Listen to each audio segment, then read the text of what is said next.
now we're going to talk about care and treatment of disease across all the 4 time periods. So we know Middle Ages is obviously 1250 to 1500. In there we can talk about a variety of different things. The main sticking point is though that it was heavily supernatural. Okay, because of the time period, it was heavily supernatural. That was their main form of beliefs. Okay, however, obviously still had natural elements, but mainly it was supernatural. We also could put in there the idea the church dominated understanding of society and the world. Okay, so because of the power of the church, it was heavily supernatural, and that meant that treatments were stuff like we can have supernatural treatments, could be praying and fasting was supernatural.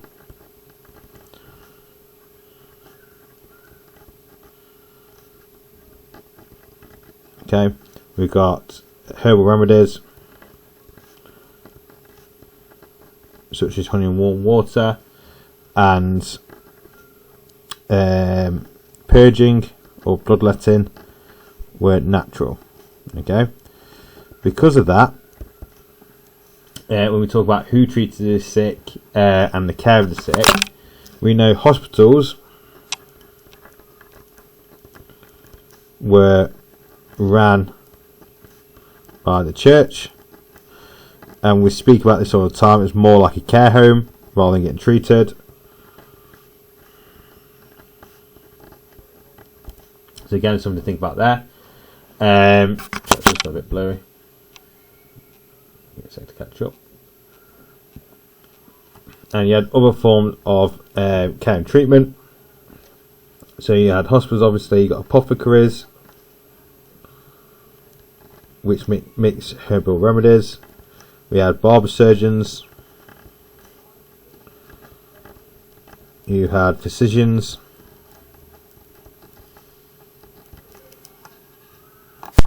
And you had wise women. Okay, so they're basically who treat the sick. This is a bit about context around the Middle Ages, about treatment. Again, heavily dominated by supernatural ideas, but essentially these people at the bottom are the ones who treated. And we talk about care, hospitals were run by the church, more like a care home, rather than actually get treated for your illness. Okay, so if we move on to Renaissance then, again, what we start seeing is more natural ideas.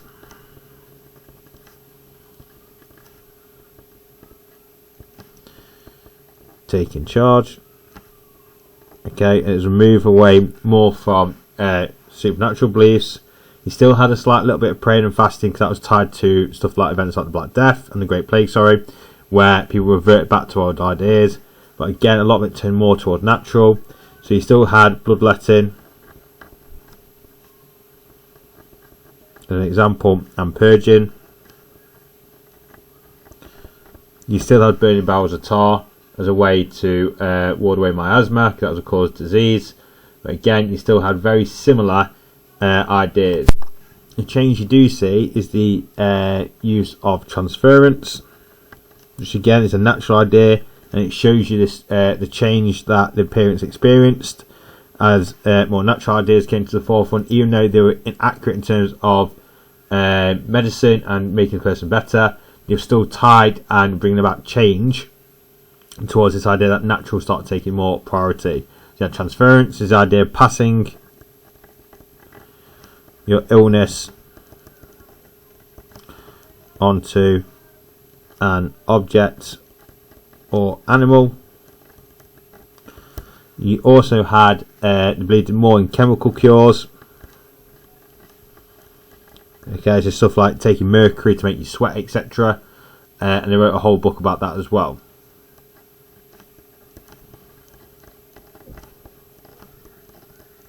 So a book on chemical cures. So again, what you see is it's more turning away from supernatural ideas to natural. You also could throw in here hospitals have significantly reduced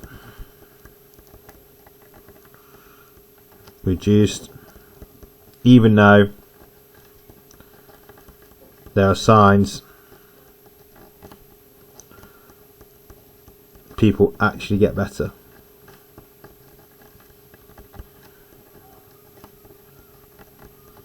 In here you still have apothecary, will still be included into Renaissance period. Apothecaries haven't really gone away, they still exist. But now we're going to talk a bit more about the industrial period as well. So, industrial period then, as we know, 1700 to 1900. Supernatural ideas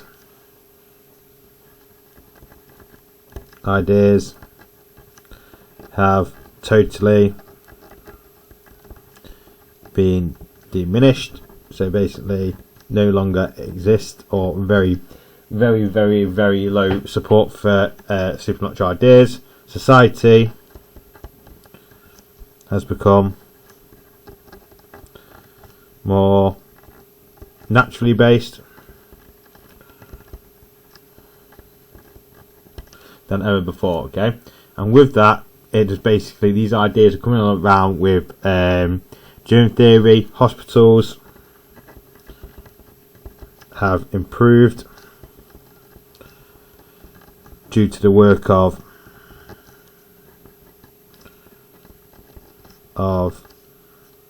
Florence Nightingale,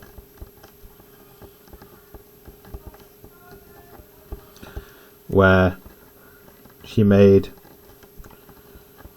nursing a profession and wrote a book to share her ideas. Sorry, move that up a bit. To share her ideas. So now we're going to talk a bit more about modern. Okay, modern is all about current society. So in terms of care and treatment, obviously the biggest turning point was the creation of the NHS, 1948. Universal free healthcare and funded medical research into treatment of disease. Okay, so you see a massive change in the idea that the NHS came around in 1948 and provided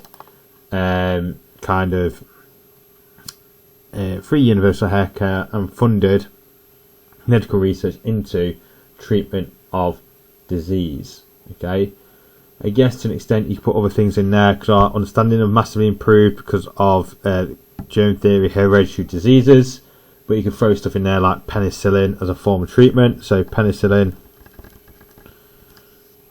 1928, fights infection. Remember, it's medication. You also have magic bullets, which attacks one disease while leaving the body unharmed. So there are just a few examples of how there's been a massive significant increase as well in towards care and treatment. You also could throw in there technology as another example, because technology improved, what meant that treatments also improved. So technology, better equipment and tools to treat patients. So you can put stuff in like dialysis machine, which treats cancer. Okay, so there's just a few examples about care and treatment, how it's developed over time. When you talk over, you've got another question in the back. So it says this is a 16 mark question, so if it's 16 marks, you know it's 4 paragraphs and 25 minutes, 3 information, 1 conclusion. This question says here, there was rapid change in the care and treatment of the sick in the industrial period. Okay, how far do you agree with your answer? So you've got to think about, well, there was rapid change in care and treatment of the sick in the industrial period. You've got Florence Nightingale, you've got germ theory, and you can think about something else to include. Okay, but as you know, as always, it's been given as a statement, and you need to argue against and for that statement. Okay, get your marks with a conclusion. Right, good luck everyone.